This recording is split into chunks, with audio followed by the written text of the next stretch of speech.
Саламатсыздарбы биздин Чалкан медиа каналдын көрөрмандары, биздин каналга жазылып, акыркы жаңылыктарды уңуздарым.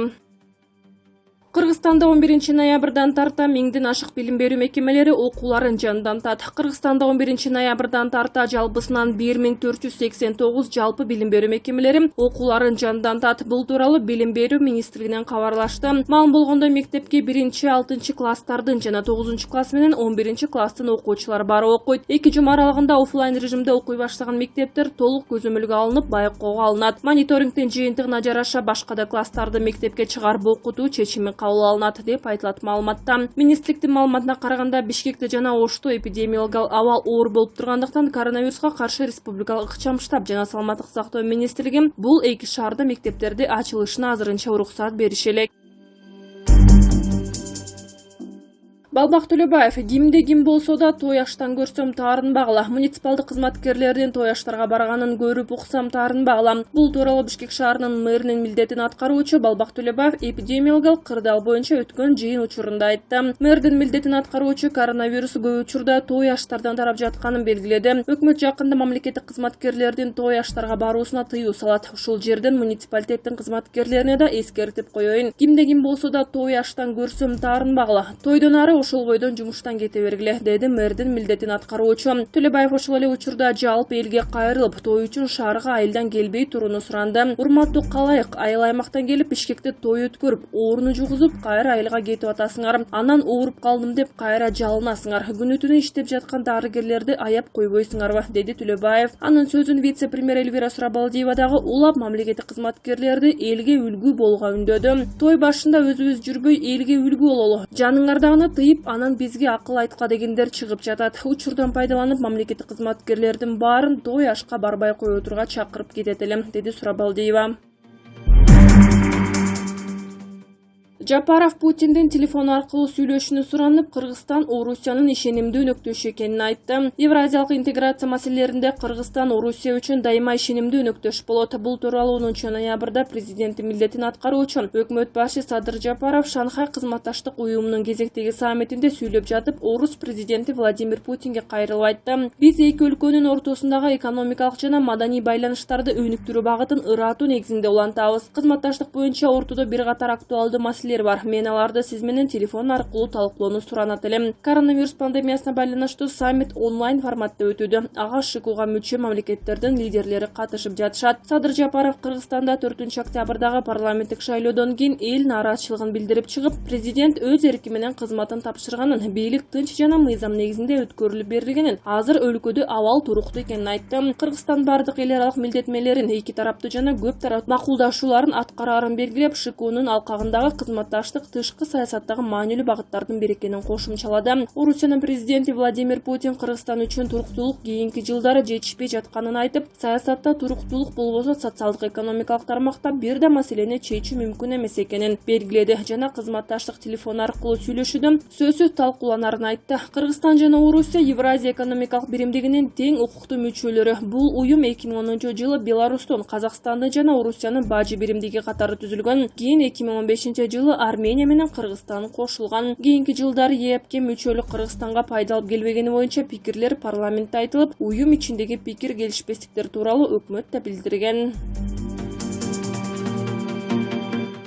Нарындыктардын арызы, Жапаровдун убадалары. Президенттин милдетин аткаруучу премьер-министр Садыр Жапаров 9 ноябрда Нарын облусуна барды. Ал бир катар социалдык объектилерди кыдырып, облустун коомчулук өкүлдөрү менен жолугушуу өткөрдү. Садыр Жапаров менен нарындыктар Жумамөдөн Шыралиев атындагы музыкалык мектептин имаратынын алдында жолукту. Ага миңден ашык киши келгени айтылды. Жолугушууда теңир толуктар негизинен электр энергиясындагы чектөөлөр, айыл аралык жолдордун начардыгын жана кадр маселеси сыяктуу көйгөйлөрдү көтөрүп чыгышты. Мындан сырткары шайлоо маалында бюджеттик мекемеде иштегендер басымга кабылып жатканын айтышты. Билим берүү тармагы талкууланып бүттү. Шаардык, облустук билим берүү мекемелеринин кеңсеси шайлоо үчүн иштеген жери болуп калды. Ар бир айылда ондогон мугалимдер шайлоодо чуркап иштеп жүрүшөт, деди жолугушууга келгендердин бири. Жапаров буга мугалимдер да дарыгерлер да мындан ары шайлоого иштебейт, жергиликтүү бийлик да иштебейт. Жакында шайлоо болот. Биз муну сөз менен эмес, иш менен далилдейбиз деп жооп берди. Ал эми Нарын районунун Таш Башат айылынын тургуну Эркин Орозоев Кумтөр геніндегі кыйынчылыктарды кеп кылды. Кумтөрдүн зыяндуулугун биз көрүп жатабыз. Эгер ал гендин калдык сактоочу жайы бузулса, биринчи кезекте нарын дарыясына кошулат. Мунун айынан азыр нарын дарыя тоңбой калды. Жээгиндеги токойлор куурай баштады. Муну колуңузга алыңыз.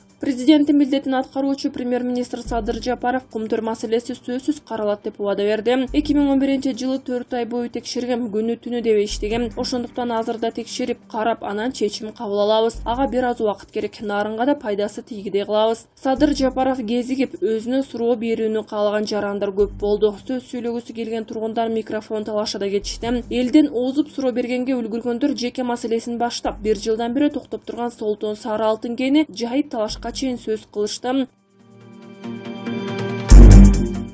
Эльвира Сурабалдиева тойкананын жабылышынан пайда жок деп эсептейт. Кыргызстанда коронавируска каршы күрөшүп турган дарыгерлер жетишсиз. Бул тууралуу бүгүн 10 ноябрда вице-премьер-министр Эльвира Сурабалдиева республика штабтын жыйынында билдирди. Эгерде кырдаал курчуп кетсе, анда бардыгына дарыгерлер жетишпейт. Дагы 10 оорукана курсак дагы. Биз шаарды жаап салып, тыюу салып, баарына карантин жарыялай алабыз. Бирок бул абалдан чыгуу эмес. Калк ошондой эле мамлекеттин ар бир жаранга жардам берүүгө мүмкүнчүлүгү жок экендигин түшүнүшү керек. Биринчи кезекте мамлекеттик кызматкерлер жоопкерчиликтүү болуш керек. Тойкананын иштөөсүнө тыюу салуунун эч кандай мааниси жок. Алар каражат деле табышпайт. Ошондой эле аларга айып пул да салынат, деди Эльвира Сурабалдиева. Белгилей кетсек, бүгүн республикалык штабтын жыйынында коронавируска байланыштуу көптөгөн маселелер талкууланып жатат. Былтыр Саймайтини өлтүргөн жалданма киллерлер тууралуу иликтөө жарыяланды. Түрк полициясынын тергөө материалдары Стамбулда киши колдо болгон Айыркен Саймайти кыргыз аткаминеринин өч алуусунан коркуп жүргөнүн айгинелейт. Азаттык радиосунун жаңы иликтөөсүндөгү материалдарга караганда, Кыргызстанда акча далдаштыруу менен алектенген Айыркен Саймайти былтыр Стамбулда киши колдо болгонго чейин кокус ага бирдеме болсо ал үчүн таасирдүү кыргыз аткаминери жооптуу болорун айткан. Азаттык радиосунун өнөктөштөрү менен жасаган жаңы иликтөөсү 10 ноябрда кытайлык уйгур ишкер Кыргызстандан 100 000 деген доллар чыгарып кетүүгө аралашкан Айыркен Саймайтинин атып өлтүрүлгөнүн 1 жылдыгына тушташ жарыяланды. Саймайти киши колдо болгонго чейин журналисттерге казак паспорту бар кытайлык уйгур ишкер Хабибул Абдыкадырдын акчасын кантип адалдаштырып бергенин далилдеген документтердин топтомун берген. Абдыкадыр Борбор Азияда жана анын сыртында жүк ташуучу чоң тармакты иштеткен. Саймайти атып өлтүрүлгөндөн 2 аптадан кийин Азаттык радиосу уюшкан кылмыштуулукту жана коррупцияны иликтөө долбоору жана анын Кыргызстандагы өнөктөшү клуб медиасы чогуу жүргүзгөн иликтөө кыргыз бажысынын жетекчисинин орун басары Райымбек Матраимов акча адалдаштыруу системасына негизги фигура болгонун көрсөтөт. Түрк полициясынын ачыкка чыгып кеткен тергөө материалдары ырастагандай, Саймайти киши колдо болоордун алдында аялына кокус ага бир нерсе болсо, анын артында Матраимов менен Абдыкадыр турарын айткан. Саймайтинин жесири Вуфули Бумали түрк полициясына ал мен Непадан бир нерсе болуп кетсе, ушул кишилер өлтүрүлүшү мүмкүн экенин полицияга айтып беришиң керек деп айткан деген көрсөтмө берген.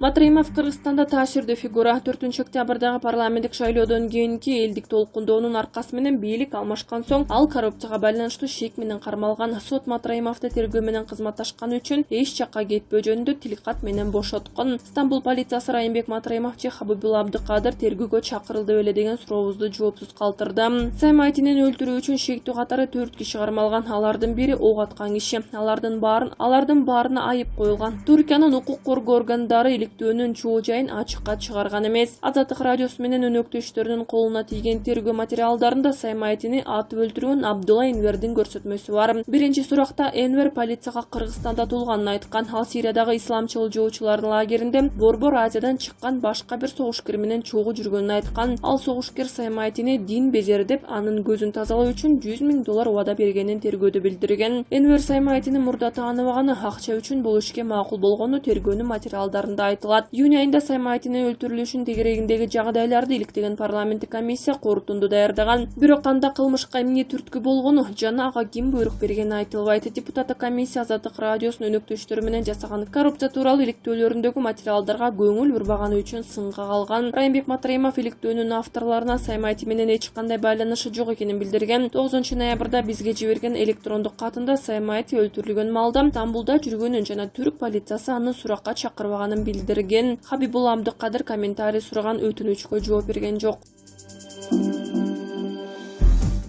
Путин Кыргызстандын тагдыры боюнча айтты. Бүгүн 10 ноябрда Шанхай кызматташтык уюмунун мамлекет башчыларынын видеоконференция форматындагы жыйыны өтүп жатат. Жыйынга Кыргызстандын атынан президенти милдетин аткаруучу премьер-министр Садыр Жапаров катышууда. Анда Орусиянын президенти Владимир Путин Беларустагы окуялар жөнүндө айтып жатып, Кыргызстанга дагы токтолду. Анын айтымында Беларусь, Кыргызстан жана Молдова өздөрүнүн ички иштерин өздөрү чечиши керек. ЖКУга кирген кайсы бир мамлекеттин ички иштерине башкалардын кийлигүүчүсү жалпы биримдик үчүн кооптулук жаратат. Кеп суверенитетке шек келтирүү, коомду бөлүп жаруу, мамлекеттик өнүгүү векторун өзгөртүүгө жана кылымдар бою түзүлгөн байланыштарды үзүп салууга болгон аракеттер тууралуу болуп жатат. Тышкы күчтөр тараптан мындай басырмалоого президенттик шайлоодон кийин Беларусь туш болду. Беларустарга өз маселесин өзү чечип алууга шарт түзүү керек. Ушул эле нерсе жакында эле элдик толкундоого туш болгон Кыргызстан менен Молдовага да тиешелүү, деди Владимир Путин.